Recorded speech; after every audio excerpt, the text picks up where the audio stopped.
Hi, and welcome to the HR Link, where we have people-first conversations that centre around the humans inside your business. I'm Amy from Grounded HR, and my superpower lies in my ability to zero in on the individual to bring out their unique strengths, whilst helping values-led Australian businesses lead their teams with confidence and care.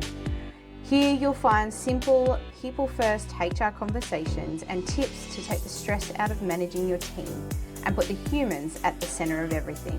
So let's jump in. Hello and welcome to another episode.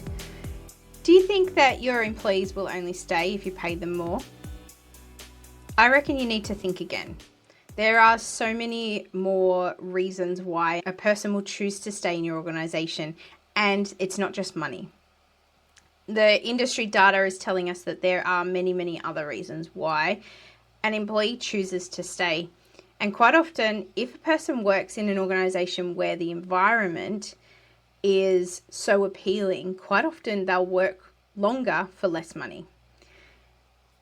I know that if you are currently consistently replacing staff, that there are huge costs associated with that.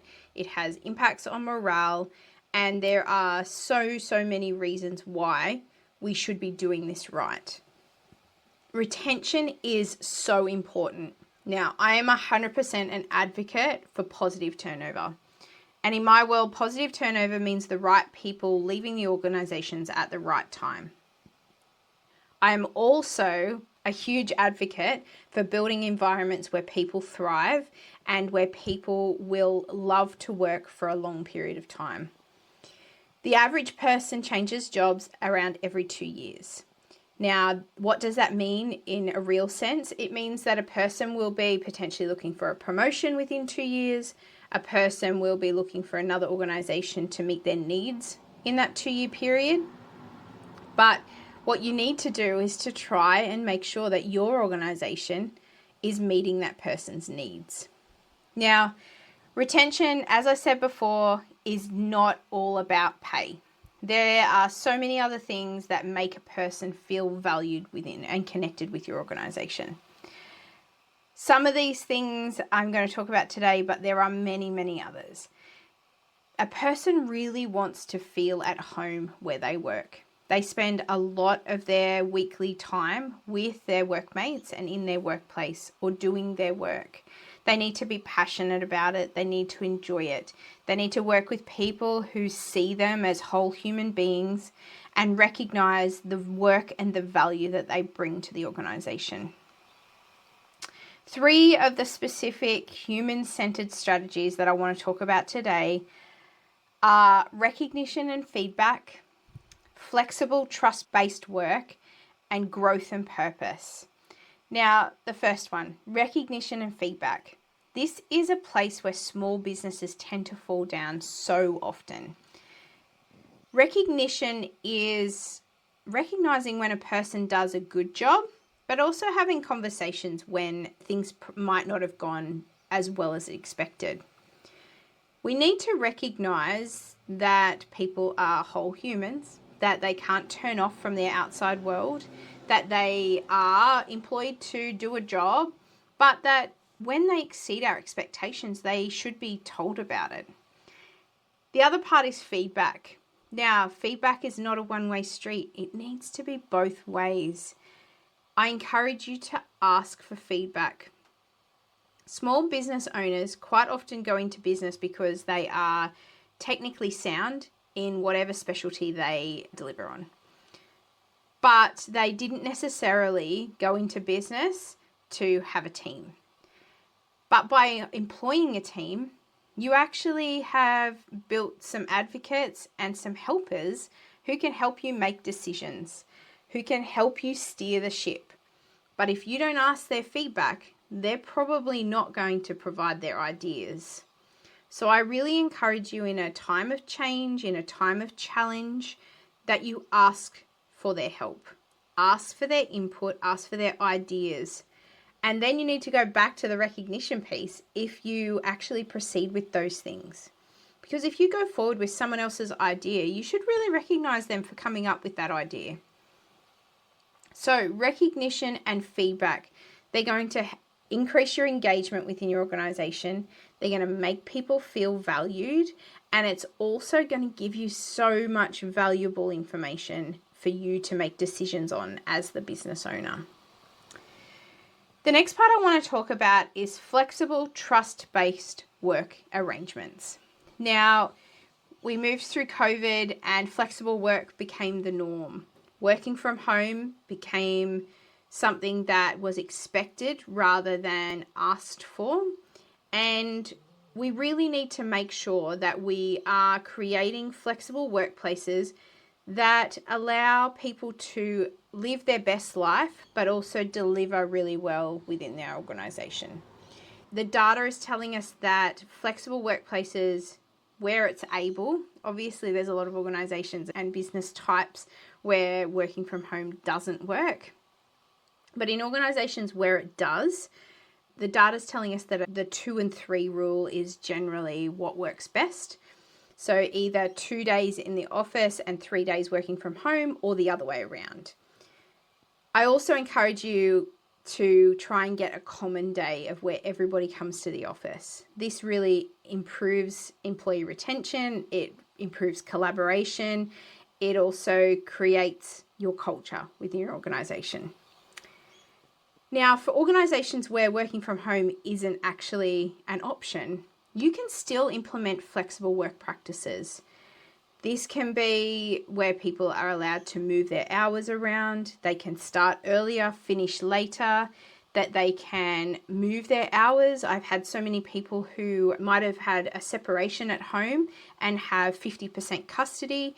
And so they work one set of hours one week when they've got carer responsibilities, and they work different hours the other fortnight when they don't.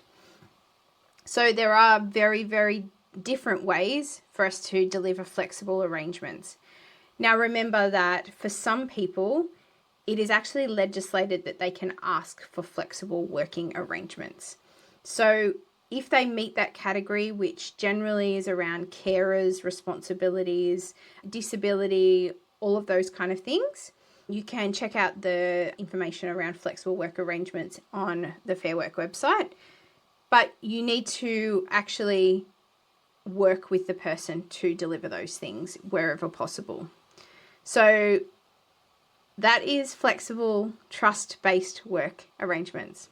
Flexible work cannot work without trust. So you need to build trust with your employees to make this work. I have seen organizations where flexible work works amazingly, that it is the rule rather than the exception, and that so often people thrive in that environment because the trust is built from the beginning.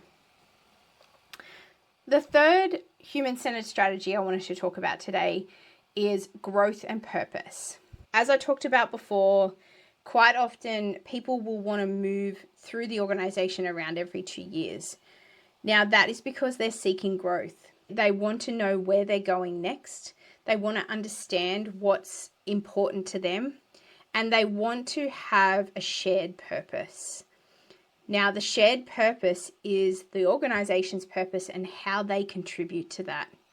You need to show how a person matters to your organization. Now, it's really important to actually talk about this in your performance appraisals.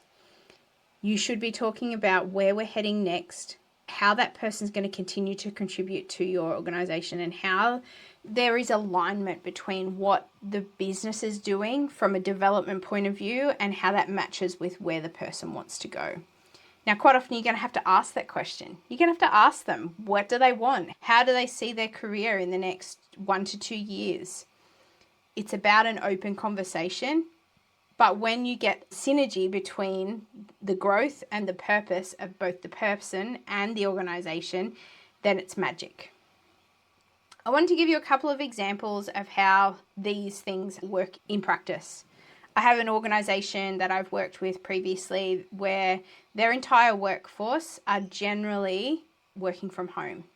Now, they have 1 day a week where they have their team meetings, and they generally have people coming into the workplace 1 to 2 days a week, depending on how many days a week that they work. Now, they try and make that meeting day on a day where everyone comes in so that everybody gets to catch up, they get to build their culture, they also get to create, collaborate, and really enjoy each other's company. I've also had really bad examples. I've had examples where people are not communicated too well, that they actually push people out of the door without even understanding how they're doing it. And a lot of the time it comes back to communication, it comes back to mutual purpose, and it comes back to actually valuing the people within the organization and how they impact on the delivery of the business.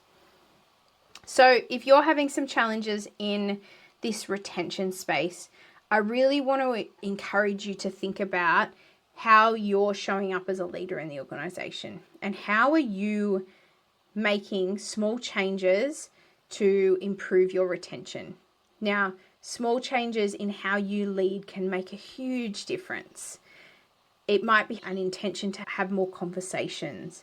It might be that you want to show your face more often. It might be that you're going to add a daily gratitude to your team meetings. Whatever it is, however you're going to change it, you need to make it worthwhile.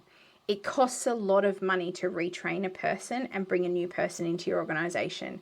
So if you are experiencing some big turnover, try and make some changes that are going to impact on that. Now, I really encourage you to hit the subscribe button, hit the little bell if there's one of those on your platform so that you get notified when all our new episodes come out. I hope you have a beautiful week. You get to do something that fills your cup and that you tick some things off your to-do list. I'll talk to you next time. Thanks for joining me today on the HR Link.